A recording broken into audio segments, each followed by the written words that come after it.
네, 알겠습니다. 자, 여러분의 성공 투자 파트너, 또 이 급등주 발굴의 귀재, 주식정보 사이트 팍스넷 전문가 송범수 대표 이 자리에 찾아왔습니다.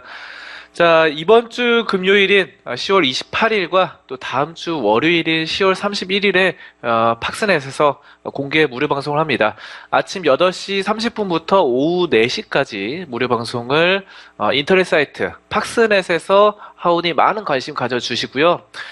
무료 방송에서 이제 올해 11월을 주도할 급등주 발굴에 대해서 말씀드리니 많은 참여 바라겠습니다. 자, 오늘 먼저 말씀드릴 것은 한국 화장품주들의 현 주소부터 말씀드리도록 하겠습니다. 일단 어제부터 해서 가장 화두가 된 것이 바로 지금 정치적인 문제를 제외한다면은 지금 경제적인 부분에서는 바로 화장품주 그리고 면세점주 바로 이 중국 관련 문제가 되겠죠. 자, 그래서 이제 중국 관련된 이 중국에서 요커들을 20% 줄이기로 했죠. 그래서 화장품주가 많은 조정을 받았어요. 많은 조정을 받았고, 뭐 지금 차트에 보시는 LG생활건강이나 뭐 아모레퍼시픽 등등이 많은 조정을 받았는데요. 일단 화장품에 대해서 뭐 간단하게 설명드리고 진행해 볼게요. 일단 뭐 비비크림 많이들 바르시죠? 비비크림 같은 경우는 얼굴에 생긴 이 잡티를 가리는데 사용하는 이 화장품이에요.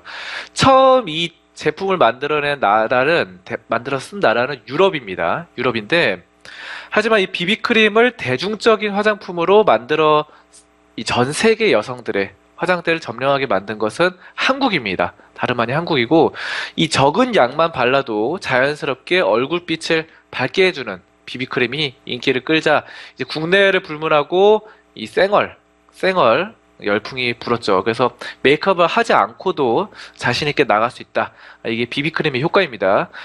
자, 그래서 한류 열풍으로 이제 한국 드라마에서 연예인들이 쓰는 화장품들이 인기몰이를 도왔던 것도 사실입니다. 하지만 이 제품력이 우수하지 못했다면은 그렇게 오랜 인기를 끌기도 어려웠을 것인데요. 자, 비비크림은 우리나라 화장품 이 수출 품목에서 10년째 상위권을 놓쳐본 적이 없는 제품이니 말 다 했죠. 그래서 소위 이 K-뷰티의 원조인 셈인데요.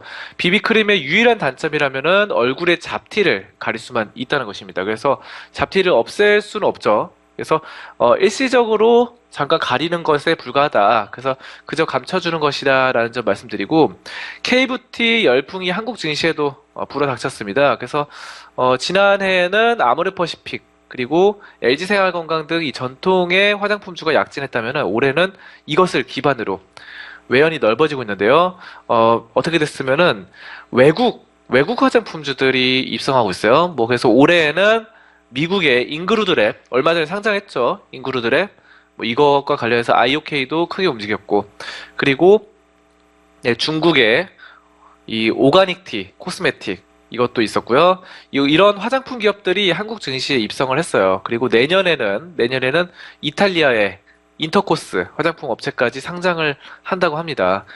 자, 증시에 상장된 화장품 업체들이 좀 다양해졌죠, 현재. 그래서 독자적인 브랜드를 가지고 화장품을 판매하는 기업뿐만 아니라 화장품 용기나 또 재료를 판매하는 기업부터 OEM 업체까지 다양합니다. 그래서 완제품을 파는 회사는 유럽 증시에 상장돼 있지만 제조업체는 코스피에 상장된 셈입니다. 증시에서도 화장품주는 한국이 최고라고 불리면 합니다. 자, 그래서 익히 알다시피 화장품주는 우리나라에서 최고의 또 수익률을 안겨다 줬어요. 이 LG생활건강 보시면은 이와 같이 2014년부터 최고점으로 계속해서 올라붙는 상황이었고, 아모레퍼시픽도 마찬가지입니다. 장기 추세선에서 봤을 때, 일봉상에서 봤을 때는 별로 상승하는 것처럼 안 보이죠. 하지만 이렇게 중장기, 주별로 봤을 때는 엄청난 상승을 거뒀거든요. 자, 그렇습니다. 이 2014년부터 화장품주들, 이 종목이 사실 400만 원을 넘어섰어요. 아모레퍼시픽. 그러다가 액면 분할 10분의 1을 해서 45만 원 선으로 줄어들었다. 그래서 이게 불과 원래 100만 원 선이었는데 400만 원까지 올라섰던, 그러다가 액면 분할 통해서 40만 원 선으로 줄어들었지만 어쨌든 여전히 성장할 여지는 남아있다라는 것들 볼 수 있겠고요. 자, 그래서 한국 증시가 화장품 기업들로부터 러브콜을 받는 이유, 외국의 화장품 회사들이 막 상장이 되고 있죠. 자, 이렇게 러브콜을 받는 이유는 그만큼 투자자들이 이 화장품주를 사랑했기 때문이에요. 그래서 21일 이번 21일 기준 코스피의 주가 수익 비율 PER을 보시면은 13.8배예요. 13.8배. 그래서 우리나라 현재 PER이 13.8배다.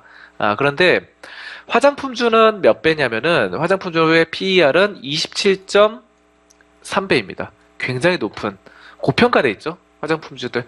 근데 고평가돼 있다는 것은 그만큼 주가가 많이 올랐다는 것이고, 실적이 안 좋아서 떨어졌다, 이 PER이 올라간 것이 아니라, 실적이 안 좋아져서 PER이 올라간 것이 아니라, 주가가 올라와서 PER이 올라간 것으로 풀이하시면 됩니다. 그래서 그만큼 인기가 많다는 것이죠. 화장품주가 이 코스피에 비해서 두 배나 비싸게 거래되고 있다. 그만큼 인기가 많습니다. 자, 해외와 비교하면 이 같은 현상이 더 심해집니다. 글로벌 최대 이 화장품 기업 로레알은 프랑스 증시에서 PER이 25.3배에 거래되고 있고, 미국의 에스티로더도 뉴욕 증시에서 25.2배에 거래되고 있습니다. 근데 우리나라 화장품주들은 굉장히 높은 고평가를 기록하고 있죠. 자, 홍콩 증시에 상장된 록시땅은 22.8배 수준입니다. 근데 여기 얘네들도 사실 20배가 넘어서잖아요, PER. 근데 외국의 이 PER과 우리나라 PER을 좀 구분하실 때 외국 PER은 더 높게 평가됩니다. 왜냐하면은 우리나라 PER 지금 한국 증시 평균이 13.8이라고 말씀드렸잖아요. 근데 미국 같은 경우는 18에서 20을 왔다 갔다 합니다. 이 PER이. 유럽 증시들은 대부분이 20을 넘어서는 그런 고평가된 상황이거든요. 그런 20을 보통의 경우 넘어서는 상황에서 화장품주가 20대다.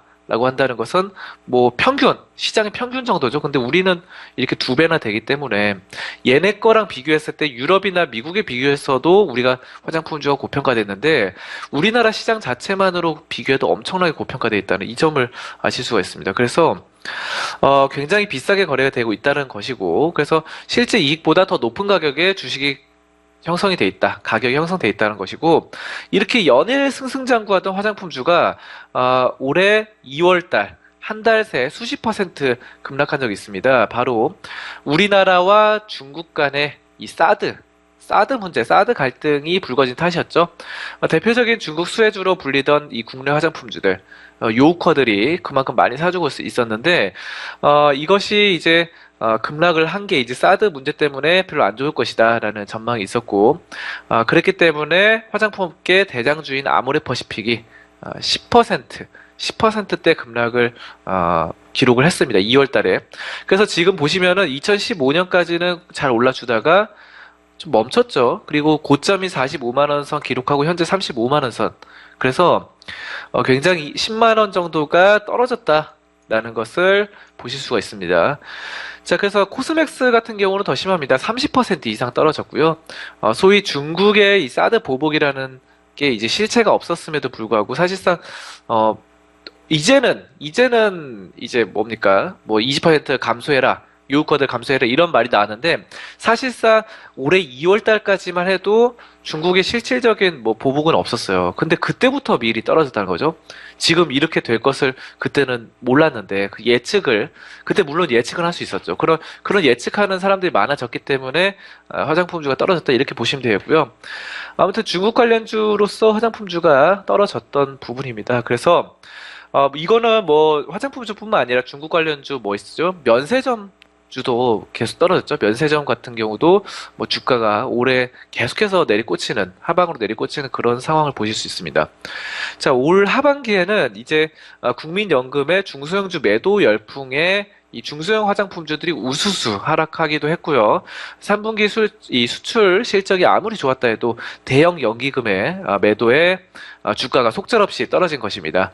화장품주를 대거 편입하고 있던 이 액티브 펀드 매니저들은 상반기에 이어서 하반기에도 수익률이 급락하자.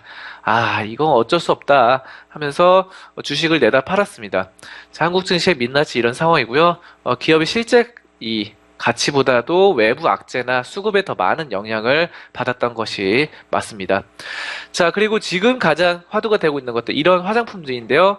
중국 요커 감축 지시에 따른 화장품주들의 급락입니다. 지금 최근에.